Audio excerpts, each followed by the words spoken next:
Sayuban les amis. Alors deuxième jour ici à Anuradhapura. Alors aujourd'hui je vais aller visiter à peu près 4 ou 5 temples si j'ai le temps. C'est comme un peu à Angkor au Cambodge ou à Borobudur en Indonésie. C'est une ancienne cité royale. Donc il y a plusieurs temples qui datent ouais, 1 siècle avant Jésus-Christ jusqu'au 5e siècle. Donc c'est vraiment des très vieux temples. Alors on va pas tous les faire, je vais vraiment en faire 4 ou 5 et demain je vais faire les 2 principaux. Alors là j'ai pris un vélo aujourd'hui, le propriétaire m'a prêté un vélo, il m'a prêté exactement le vélo de Bourvil dans la Grande Vadrouille. Voilà, c'est un vieux biclou qui avance pas trop, il n'y a pas de frein, la selle fait que de bouger comme ça, mais bon ça part d'une très bonne intention. Je lui ai dit que je voulais y aller à pied, il m'a dit que c'était loin, il m'a dit je te prête mon vélo, donc voilà, on va dire que ça partait d'une bonne intention. Donc de l'hôtel, les temples ils sont environ à peu près 8 km, donc ça fait 16 km aller-retour. Donc je pense qu'il a bien fait de me prêter son vélo, parce que j'aurais mis du temps. Donc voilà, là je vais aller voir le premier temple, c'est toujours pareil, c'est des noms interminables. Donc on va l'appeler le temple 1, c'est le temple Pukana. Après je vais aller au temple 2, il y en a un à côté. Donc ce qui est bien aussi dans le site, c'est qu'ils sont plus ou moins dans le même secteur. Donc c'est un gain de temps. Donc là on va aller au temple 1, temple 2 et demain, demain je sais plus si je l'ai dit, je crois qu'on fera les 2 temples principaux d'Agoba et Sri Janwanrandhanpura. Voilà.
De Kotampokona qui date du 9e siècle, était construit par les Singalais, et il y a 2 bassins royaux et il y a un système d'eau.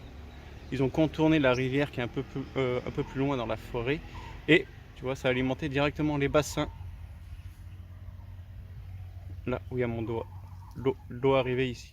Donc voilà, c'était le même système d'irrigation des eaux que les Romains ont inventé. Peut-être attendre avant de prendre mon vélo. Une bonne surprise en arrivant.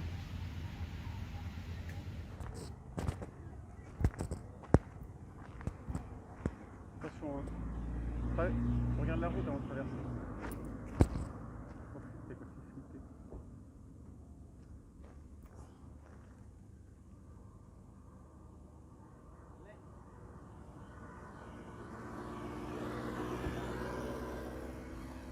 T'as vu le vélo de Bourvil? La selle elle bouge, il n'y a pas de frein.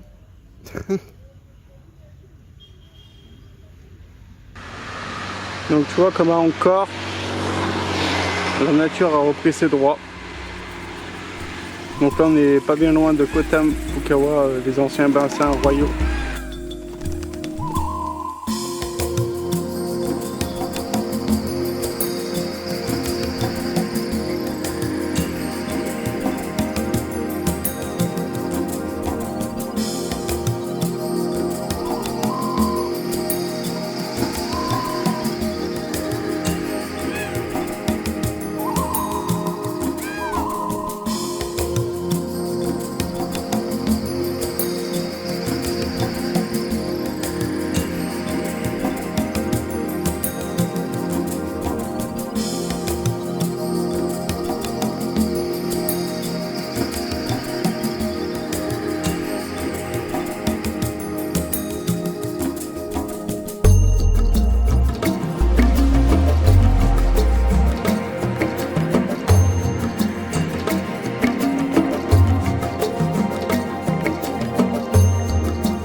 Voilà, c'est une stupa qui a été construite un siècle avant Jésus-Christ par le roi Wallagama.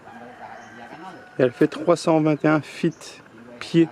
Donc je sais pas en mètres combien ça fait.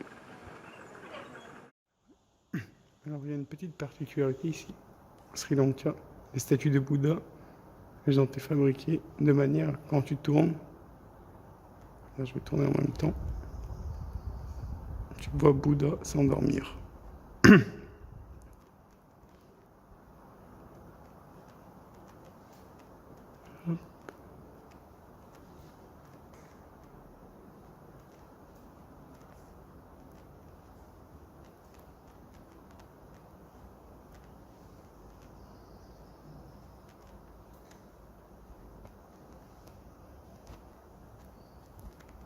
Alors voici à peu près comment se trouvait la stupa Abhaya Giri avant qu'ils commencent les travaux. Vous pouvez voir là, je suis en train de marcher dans le temple Abhaya. Je me rejoins dans le temple Samadhi que j'ai fait auparavant. Et je suis, tu vois, pieds nus. Je suis en train de m'apercevoir que tous les gens en fait rentrent dans le temple et enlèvent leurs chaussures devant le temple. Et moi, je les ai enlevés dans l'autre site. Donc j'ai dû marcher 300 ou 400 mètres pieds nus. Et là je suis en train de me brûler les pieds. C'est brûlant. Voilà. Bon, j'espère qu'on va pas rencontrer de varans, de lézards, de singes, que sais-je. De toute façon je me bats avec eux, c'est décidé. Le Bouddha me protège.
Alors je suis devant le temple de Tuparamaya. Il a été construit par le roi Divanam Piyatissa en 210, en 250. Et selon les écrits, ce serait le premier temple bouddhiste créé au Sri Lanka. Toutes les stèles qui sont comme ça, autour de la grande stupa, représentent les signes astrologiques. Dans le calendrier bouddhiste, il y en a 13 ou 12. Ça, je ne sais pas au Sri Lanka s'ils en ont 13 ou 12. Je sais qu'en Burmese, il y en avait 13. C'est correspondant au mois de l'année. Les gens viennent prier devant la stèle de leur mois de naissance. Donc là, imaginons que c'est mars. Les gens du mois de mars viennent prier ici.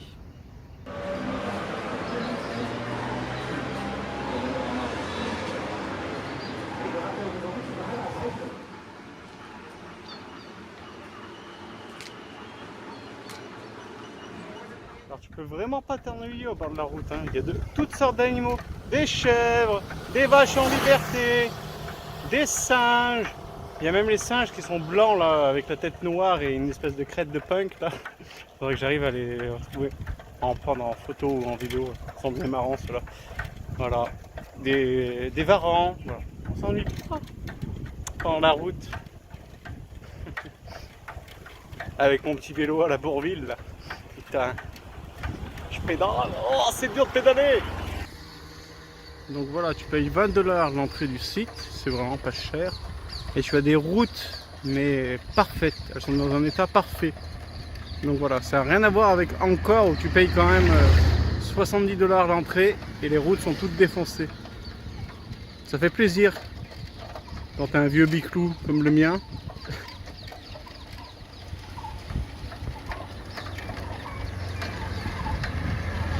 Alors voilà les singes dont je te parlais là, avec la tête noire.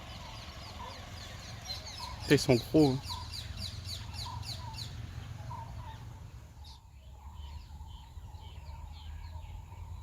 Donc tu vois là, c'est vraiment comme encore la nature a repris ses droits, il y a eu des arbres qui ont repoussé.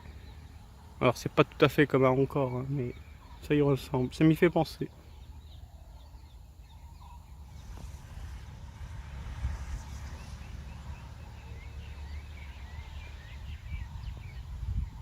Mon équipe de choc, c'est mon guide, j'ai trouvé mon guide aujourd'hui. Ça va? Je suis un bon chien. C'est un bon chien, hein? C'est quel temple qu'on va visiter aujourd'hui? Ah, allez, d'accord, je te suis. Allez, c'est parti. La visite commence. Alors là, je me trouve au Jetavanaramaya Dagoba Temple. C'est un temple aussi du Xe siècle. Donc ce sera l'avant-dernier. Après, on va aller à l'arbre de Bouddha. Je vais retourner la caméra. Il y a les petits singes à la tête noire.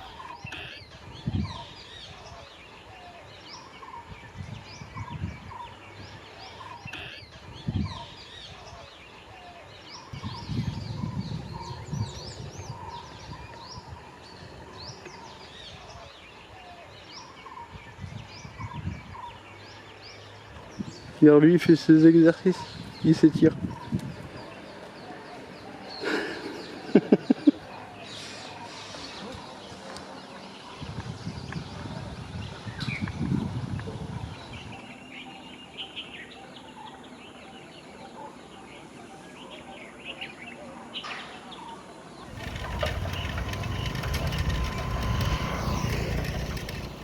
Sri Jayawan. Ah là, j'ai oublié. Je vais le retenir. Faut que je le retienne. C'est Sri Jaya quelque chose.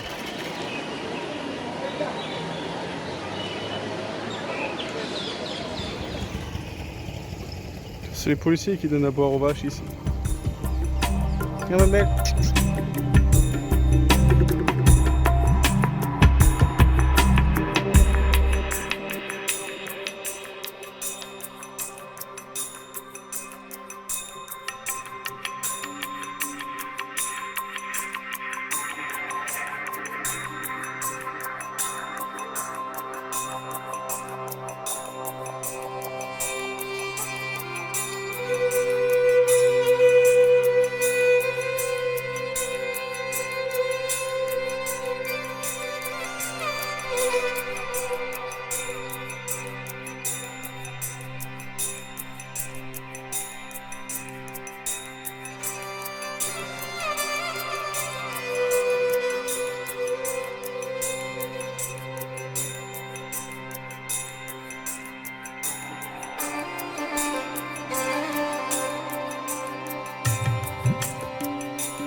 Alors, dans l'hindouisme, dès que tu veux entreprendre quelque chose dans ta vie, tu veux faire quelque chose de nouveau dans ta vie et tu veux que ça arrive, tu mets un bracelet ou un bout de chiffon autour de la trompe de Shiva, le dieu à tête d'éléphant.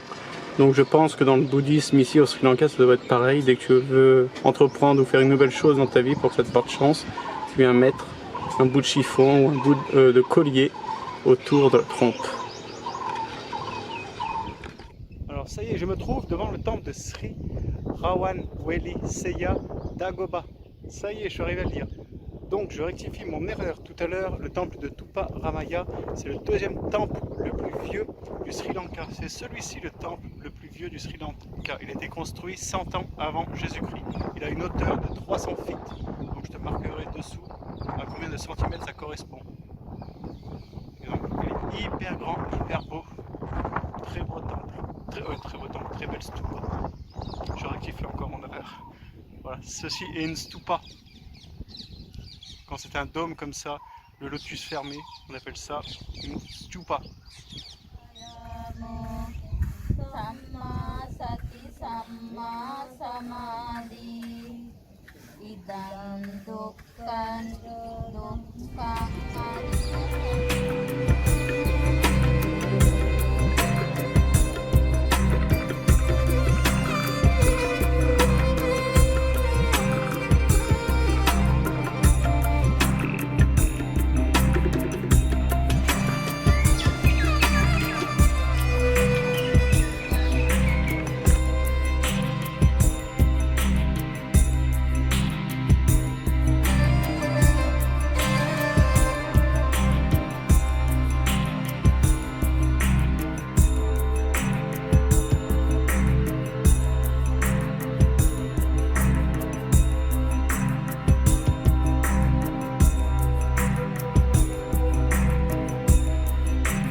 Alors je suis devant le Buddha Tree, le dernier temple que je vais faire, le temple le plus sacré ici à Anuradhapura, le meilleur pour la fin.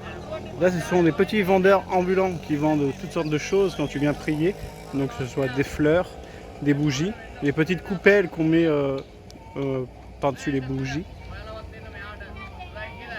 Toutes sortes d'offrandes pour Bouddha. Friends. France. Yes.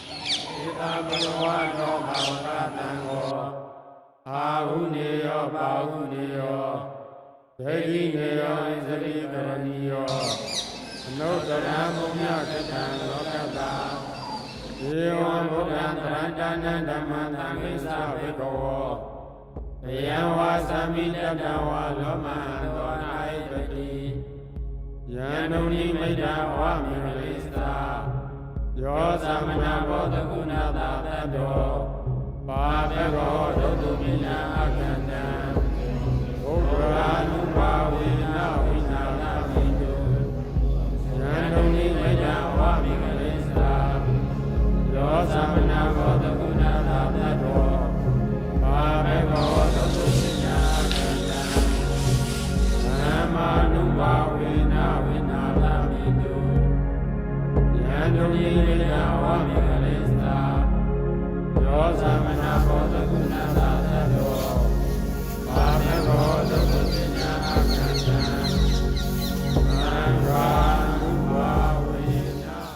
Bon, voilà, ils nettoient leur temple.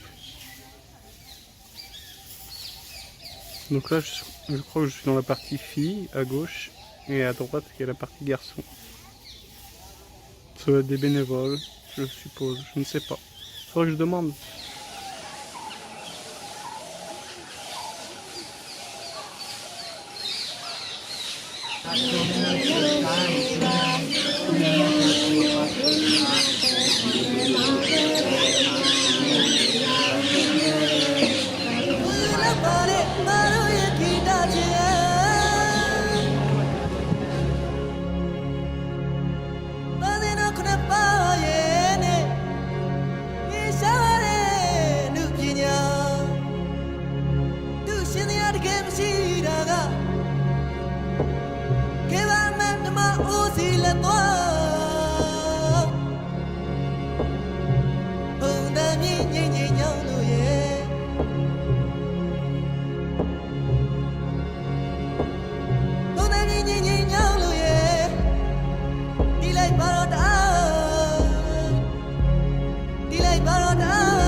Et donc voilà, je viens d'être béni dans l'endroit le plus sacré au Sri Lanka par un moine qui m'a mis le petit tana et le bracelet autour du poignet.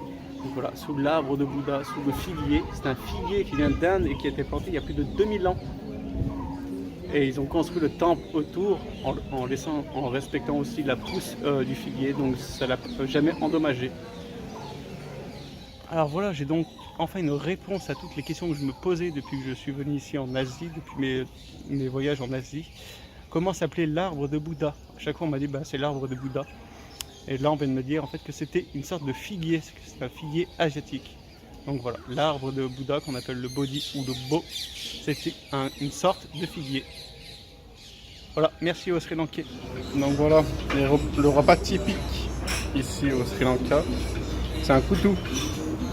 Koutou je sais plus quoi. Et voilà, c'est du riz, des haricots.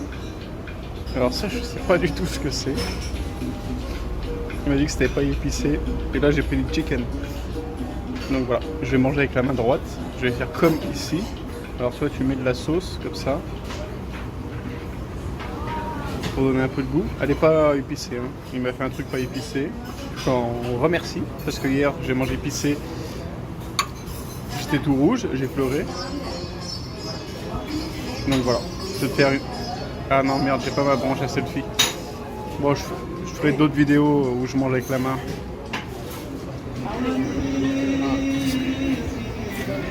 Voilà, c'est ta gueule après. Alors manger épicé, oh putain. La sauce était épicée. Oh. Oh. Oh. Je vais commencer à t'y faire. Hein. Je demande pas épicé, c'est épicé. Non, mal. Allez, c'est presque fini mon plat. Allez, je vais vous montrer un petit peu comment on fait. Donc voilà, on mélange comme ça. Je ferai une vidéo beaucoup mieux, avec la branche, la perche à selfie. Bon voilà, je suis dans le mal. Je pleure. Alors, je suis dans une pharmacie et ça fait aussi shopping. Et c'est tout en contradiction avec ce qui est normalement une pharmacie. Normalement, c'est fait pour être bon pour ta santé, tu vois. Et là, voilà, il y a plein de sucreries, des chips, des bonbons, voilà, tout ce qui est mauvais pour la santé. Et j'en suis sûr de même avoir des bouteilles d'alcool. Donc voilà, c'est bizarre en fait de se dire que tu es dans une pharmacie, mais voilà, tu peux trouver de tout ce qu'il y a. Donc là, je vais me prendre une petite brique de lait pour faire passer mon repas qui était vachement épicé parce que j'ai toujours la bouche en feu. Voilà, le lait, du lait de coco, on m'a dit de prendre. C'est vrai que je demande jamais depuis que je suis là du lait de coco pendant que je mange pour éponger un peu les repas épicés. Mais allez, au bout de 2-3 jours, une semaine, mon corps va s'habituer à la bouffe ultra épicée. J'espère.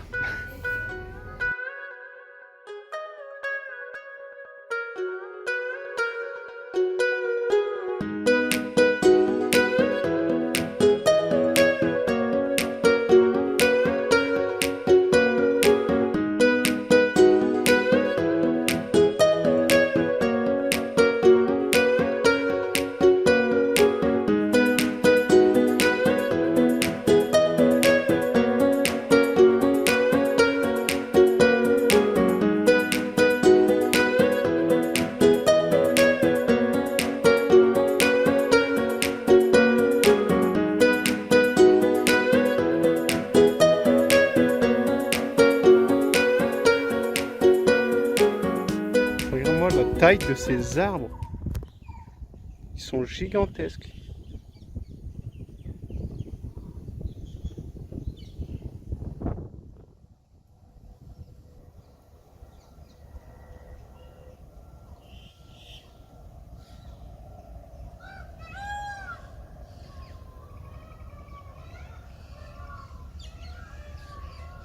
C'est des oiseaux, hein. Ils disent que je peux venir me baigner aujourd'hui. Que l'eau est bonne. Voilà. Elle est à 22 degrés, ils m'ont dit. C'est magnifique, c'est magnifique. Mais regarde-moi ça, mais qu'est-ce qu'on n'est pas bien là? Avec le temple qui est juste derrière.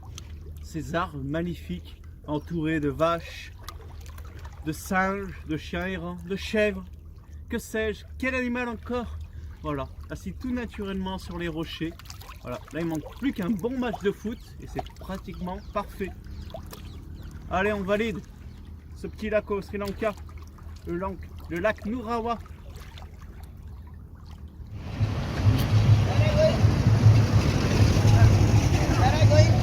City Center.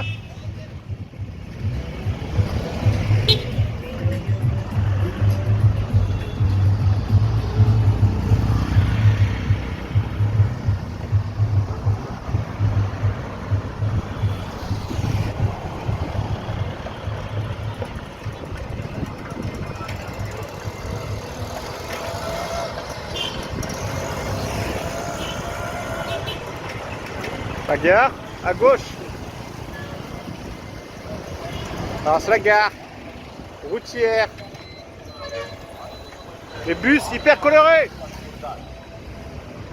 Les bus indiens, Tata.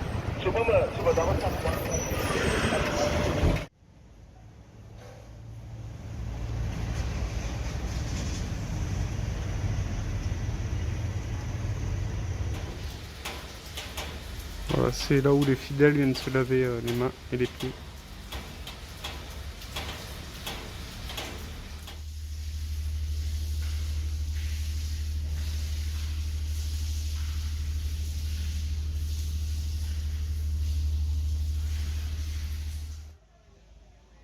Collège arabe, vous avez étudié le Coran.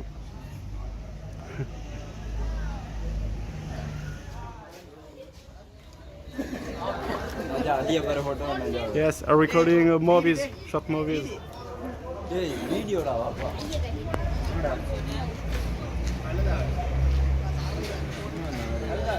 Good, thank you. Voilà, je vous montrerai les photos. Je suis rentré dans l'école coranique. Voilà, j'ai pris plein de photos avec les gamins qui étudient le Coran. Ils ont entre 16 et 20 ans, donc voilà, c'était bien marrant. Ils ont mis mon chapeau. Voilà, c'était bien marrant, j'ai passé un bon moment avec eux. Donc j'ai leur WhatsApp, j'ai le WhatsApp du collège entier. On a passé 1h30 à envoyer des photos, mais c'était très très marrant, j'ai adoré. Donc voilà, un bon moment partagé avec les enfants.